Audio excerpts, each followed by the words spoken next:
dhibaa milaalchike biyya namni irraa goretti gortaa qe'ee namni irraa goretti gortaa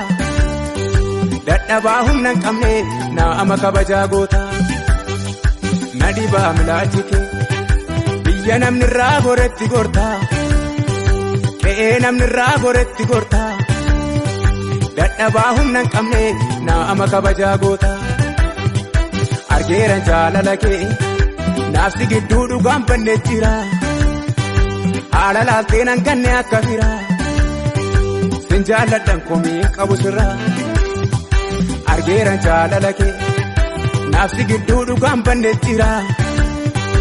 haala laalteen hanganne akka fira sin jaalladhan komii qabu sirra.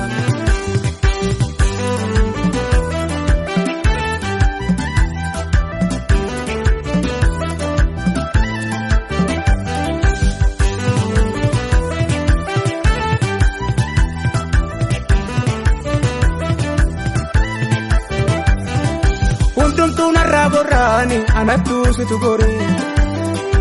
akka har'aa kana miti madaa kootu siin qore maaliifan si dagadhaa anoo du'an siin oole nama namni irraa gore karaarraa jal'ifatu kunoo